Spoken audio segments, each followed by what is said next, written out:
Talking to Drew Kniffin today, is the president of Nighthawk Equity, fantastic investor and local to us. This is an actual friend of ours. Extremely excited to share his story and his knowledge with you guys. He's going to be joining us on the channel for the next 4 weeks. So welcome back.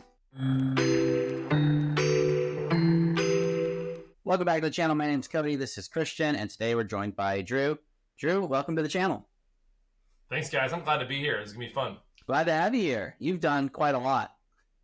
So super. I have. I've kind of gone around the whole investment cycle. Been doing this for a long time. Started with sort of the accidental landlord story. Then I gave my wife a heart attack when I was like, "Hey, I just bought a rental property," and I used like our last nickel for that.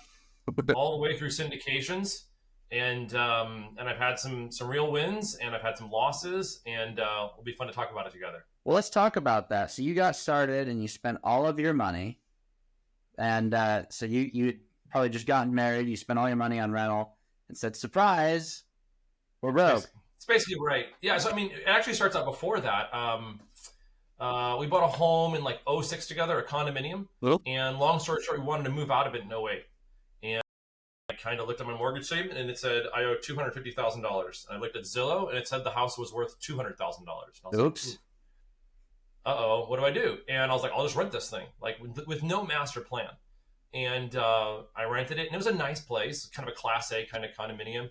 And the rent paid the mortgage, you know. And over the course of 3 or 4 more years, the principal of the loan got paid down, and the market normalized. Is after the great financial crisis of 08. And long story short, instead of paying a $50,000 check, when I sold the home, because I rented it out, I got something like a $70,000 check back to me at sale. So it was a $120,000 swing, which is a lot of money for anyone, but especially at that time in my life, it was like magic. Mm-hmm. And so my basic thought was, if I could do 1 of these, what if I could do 100 of these? And that just kind of started the wheels rolling. So you bought 100 condos then? I did not buy 100 condos, right? But the next one was just a single family home, right? So, you know, to what you guys were saying a few minutes ago, my wife and I were saving for a down payment for our first home, actually out here in Seattle. And like a few months before we bought that single family home here in Seattle for our own home, I wrote a check on my first investment property. So it was a 3-bedroom, 2-bath out in Minnesota. And I bought it all cash. I bought it from HomePath, which was the clearinghouse for Fannie Mae and Freddie Mac, all the homes they repossessed during the Great Financial Recession. I bought it all cash for $105,000. I fixed it up so that it was financeable. There was a couple of problems that made it unfinanceable for conventional markets. And then I got it appraised for like 170 or 180, and I put a mortgage on it and got all my cash back out. I think 2 days before the money was due for the home that we now live in. Right. So it was one of those things where I just had to go for it. And I still own that home to this day.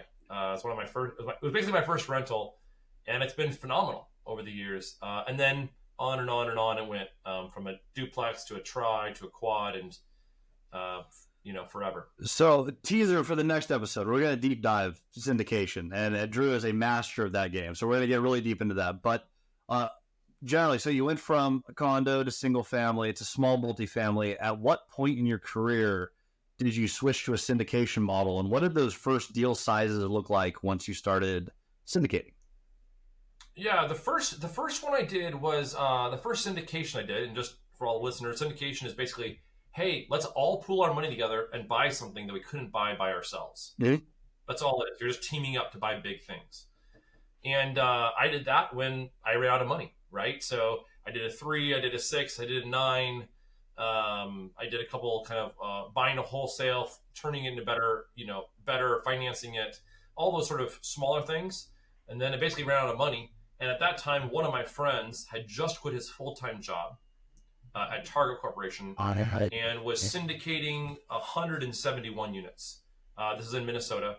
And he said, hey, why don't you see if you can do this with me and reach out to family and friends and see who wants to invest. And at that time, I knew enough about what I was doing to sort of speak about it confidently, to talk about why it made sense, talk about why the fundamentals were on our side, and got a couple investors, right? And sort of the magic is you went from going through great effort to buy 1 unit at a time or 3 units at a time. And I won't say it's the exact same effort, but it's sort of similar, but you bought 171. You have scale, and you also have gone from all of the legal framework that oversees single family residential into commercial. And that's a much easier sandbox to play in because there's so much consumer protections and banking rigors around single family that really cap you. And then when you're in the multifamily space, when you're in the commercial space, there essentially is no limit, right? As long as you can raise the money and the deal makes sense, you can go for it. So that's sort of the story. And then what's your portfolio look like today? What have you built to over the past, how many years? You've been doing this since 2008, right? Yeah, 08 when it got started, right? So we're 15 years in, something like that. Over the course of that time, I've probably owned 2,000 to 2,500 apartment units or rental units. Again, people say that number and it can be like a puff in your chest or I'm so great. I mean, these are syndications, so I might own 5% of this deal or 7% of that deal. So it's never like I own all of it, right? But over that time, I think it's about 1,200 right now. So we've sold off a lot of them, but there's 1,200 units in the portfolio right now. With my company that I'm a managing partner in, Nighthawk Equity, we have about 1,200 units that are all in Atlanta. And I have a couple legacy properties, like the syndications that I mentioned, that are still in Minnesota. So it's a little combination of the two. And what's your strategy with your investors? We'll talk more about this in the next episode, but do you try and buy them out? Do you ride it with them until you sell the property? What's your guys' mission overall at Nighthawk? Yeah, I mean, we want it to be a true partnership, right? So there are those models. I think they're pretty cool where essentially the investors invest for 3 years, you buy them out, and then you can hold it for infinity. But we don't do that, right? So we'll buy the asset. If things go well and we can execute on our plan well, we can increase the value, refinance it, get all the investors' money back to them, but they still remain owners of the deal until we sell it, and then we're all out together. So it's usually about a 4 to 7 year intended hold. And these are all value add deals, right? So think of like a house flip, right? So you find a house that's tired, been mismanaged, no one's looked after it, and it just needs some love. Interior renovations, exterior renovations, landscaping. It's just like that, but on a much bigger scale. So that's what we're trying to do is take these older properties, inject a lot of capital into them, $4 or $5 million at a time, fix them up, and make them better for the whole community. Well, you've sold down about half the portfolio. What is next for Drew Kniffin? So our company, what we've always wanted to do in the long term is be a preferred and trusted supplier of alternative asset investments for our investor communities. We have a large community.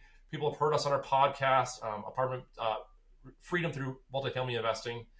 And they've gotten to know, like, and trust us and put a lot of money with us, right? And it's all been multifamily. And it's multifamily because if you look over financial history, it has been a phenomenal, get rich slowly mechanism, right? There's just a lot of reasons we could go into it. There's a lot of reasons why it's a great asset class. At the same time, as far as what the long-term mission is, it's to offer people broader investment opportunities beyond just multifamily, right? So if you're Baskin Robbins 31 flavors, right? You don't just want to serve vanilla ice cream or just serve chocolate. You want to serve a lot of different ice creams to the person who likes ice cream. And so we want to provide a lot of different investment strategies to the investor who thinks there might be a better way than the conventional mutual fund 401k type investment. Okay. And for you personally, do you have any aspirations to own those legacy properties, 150 units, 200 units by yourself? Or are you content with doing it in the group setting and doing that for the foreseeable future? So here's the thing. I think I would say keep it with the investors, because here's the challenge, right? If we say to our investors, we're going to bring you the best opportunities we can, and then half the deals we take down personally because they're so good, and the other half the deals we give to investors, the investors are going to say, hey, are we getting the B team, the junior varsity squad of deals, and you're giving the best ones to yourselves?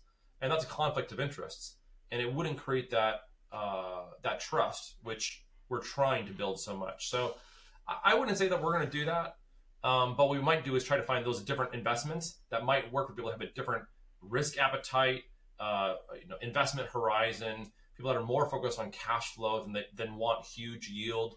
There's different interests depending on people's age, where they're at in life, and so we want to hit all those needs. Now, I have 2 questions. So the first one's going to be an easier one. Nighthawk Equity. Where did the name come from? I've always wondered that. I've never asked you. Yeah, we get that every once in a while. The answer is it came from nowhere. It just sounded like a good name. There's no great story behind it. There's no aha moment.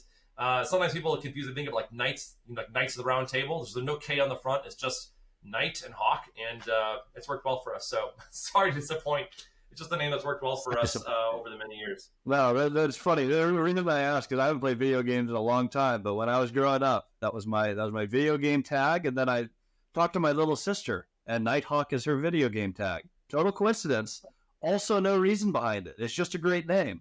I use it. Yeah. My sister uses it. You use it. Yeah. There's a box wine that you can buy at Target Corp, and it's like Nighthawk wine. And every once in a while, someone will like send me a picture of it or bring me a box of it just for good luck. So, no, I'm happy to get free wine from it, but there's no grand story behind it. That works. Well, the other piece that I am curious about on a tech standpoint. So Cody and I have a buy and hold model. So what we do is we buy and hold, ideally forever. We'll rarely ever off a property. When you're working on a 3 to 4 year cycle, or 4 to 7. No, 4 to 7. Yeah. It's still it's a midterm horizon. You're not quite market agnostic. How has the changes in environment from, let's say, where we're at a year and a half ago to now, has that changed anything in your strategy, or how has that affected your business on a 3 to 7 year cycle as opposed to, a strategy where you hold forever? Yeah, I mean, you guys the 3 of us have talked about it in person, and we went to go see one of my properties just across the water from where we all live recently. And you guys basically convinced me at Starbucks to adopt sort of a buy and hold forever strategy on that asset. So that's kind of where I'm at on that one. I was like, these guys make a lot of sense. So I think there's a lot of power to that. When you're syndicating, that's a hard sell to investors. Yeah, hey, investor, give me your $100,000 and I'm going to hold it for 30 years. Right? Just no matter what the projected returns are, that's going to cause a lot of caution from people because the illiquidity of investments is already a departure from the normal mindset of if I don't like my General Electric stock, I can just sell it tomorrow and have it be cash in my account in 3 days. So part of it is just driven by the timetable that makes sense for investors. Another part of it is that generally your value add strategy is, I don't know if exhausted is the right word, but it's executed in the first 24 to 36 months. You buy all these units, you fix them all up, you're able to release them, turn over the tenant base or keep the existing tenants in there, and you really push the value. And now you're no longer accelerating value, you're more on cruise control. And so for the purpose of velocity of money, investors can tend to do better if their money is being put back to work in new assets to fix the problems that are in those assets, right? So that's a lot of the reason behind it. As far as like how this market cycle has impacted that strategy, I think, we're not immune to the interest rates that are out there, right? And if you have to refinance an asset that you originally bought with 4% debt and now it's 6.5% debt, well, that changes your debt service coverage ratio. It changes your loan proceeds. It changes a lot, right? And so interest rates, if you look back in history over 50 years, have never gone up as fast as they just have. And so we weren't expecting that, right? And so this market makes you think a little bit about your debt strategy and the longevity of it. You guys talk about how can I buy the asset, how can I hold it forever, right? Well, you can hold it forever if you have fixed debt that you can cover. That's the beauty of the model that you guys talk about, and there's a lot of legitimacy to that. And so we've thought a lot about our debt structure and whether it's adequately matched to the overall investment strategy. And we're underwriting deals differently now than we were 24 months ago in light of that. So that was a little bit long-winded, but I hope that makes sense. Makes sense to me. Or if it doesn't make sense to the people listening, you can watch it again. Yeah, and I think from everything that I've seen, you guys have done a fantastic job. real estate is harder for everyone, like including us. Like our ability to pull capital or refinance. If we were refinancing in the 3s and the 4s, we would have so much more liquidity. It'd be stupid. Yeah, like Cody and I do a lot of value add on long-term holds. Our ability to pull money to do significant renovations we wanted to do It's down. Yeah, is massively down. We could pull a ton of money to fix up our buildings, and we'd have a whole nicer portfolio with a lot more stability. Yeah, without a doubt, 7 figures, and for you guys' portfolio, 8 figures, if not more. Yeah, there are some people who really pushed those margins and didn't put the safeties that I've seen you guys put on for your deals. We see some large syndications, some huge ones have gone under and already succumbed to the variable rate debt. You guys have done a better job, from what I've seen, protecting your investors on that by just negotiating deals with better margin, more experience on the front end. Yeah, by no means are we perfect, but I'll just tell you a story. A syndicator friend of mine was a part of a syndication, and when they put the property under contract, the price of essentially the insurance policy on interest rates going up was, making this number up, but call it $200,000. Yeah, they built it into their model. Okay, between the time that you go under contract and the time that you buy the asset, 60 days, 90 days, and in that time, it's right when the market started to realize, hey, rates might go up.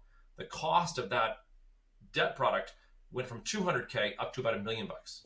Okay, so it went up a lot. Okay, now they are like, we didn't put that into our model, and we don't think rates will really go up that much. So without telling anyone, they didn't buy it. Okay, and their lender didn't check on it, and within the GPs, some GPs made the decision and didn't tell the other general partners about it. So you roll the tape forward 12, 18 months, and the cost of servicing the debt goes up like this, up to infinity. And they thought they were paying, who knows what the numbers, but $100,000 a month. Now they're paying $300,000 a month. And it's like, hey, didn't we buy that interest rate cap? Oh, well, you know what? We did. Right? So that's going to be a really nasty story when it all plays out. That's like watching a car crash. Yeah, and we're not immune to these things, so I don't. Come again? What's that? I was saying, why would you pay $800,000 to save $200,000 a month? I mean, what kind of math is that, right? But here's the thing. All this stuff looks obvious in hindsight, but nobody had a crystal ball, right? That's why the markets were pricing these insurance policies so cheaply, because they didn't think that rates were going to go up so much. But and so I don't point the finger and blame per se, but it is one of those things where we just need to reduce financial market risk as much as we can, because we cannot control that, and put our energies toward controlling operational risk, which we have much higher degree of or control over. Can we lease units? Can we install new floors? Can we find tenants? Can we service work orders? Those things we can largely do. Interest rates, I mean, that's like controlling the weather. It can't be done. And so that's what you want to de-risk as much as you can. And that's fantastic. And one of the things that these markets do, and this is why I actually love market cycles, like I like down cycles, is the people who were making silly decisions or weren't working on the operations because the market was carrying them. Those are typically your people who you see aren't playing in the next market cycle. The people who survive the downtimes when you can weather the storm, you're the companies that stay around longer. Regardless of what your model is, you fine-tune those things. The best operators survive. And that is my favorite thing about any market cycle, is it actually does trim the fat organically. And so I see you guys as a group that's going to make it through no problem. You guys are handling it. That we're doing it on our model. It's like, okay, we need to buy deals that are maybe a little bit smaller total project if we want to hold them forever, because we can't do these huge capital renovation projects anymore because we're just not going to pull the money out. Yeah, in 2 years. We couldn't afford to do a 100-unit right now. Yeah, we just can't. Yeah, I'll tell you guys, like I studied economics. I knew kind of monetary theory and all this stuff from college. I thought I understood it all, but I never understood it as fully as I do right now, as I've seen it play out in the markets that we live in. I'm like, oh, it really works. They're really powerful in slowing down economic activity. So it's been quite a lesson to learn, and hopefully we really internalize those things, as you're saying, Christian, and we can be even better in that next market cycle. Awesome. Well, Everyone, this is Drew Kniffin. In our next episode, we're actually going to deep dive a little bit more of syndication. The technical, what is it? Is it the right model for you? Where you use it? We're going to talk about all of that, so stay tuned. If you haven't yet, check out our free course in the comment section below, Multifamily Strategy. And Drew, where do people find you? We're going to include your links in this video, but Instagram, Facebook, website, where do people find you? You know, I'm pretty active on LinkedIn right now. So LinkedIn, if you look for me and Drew Kniffin, Nighthawk Equity, you'll find a lot of activity there. Fantastic. Perfect. Everyone, click that link, and we'll see you on the next episode.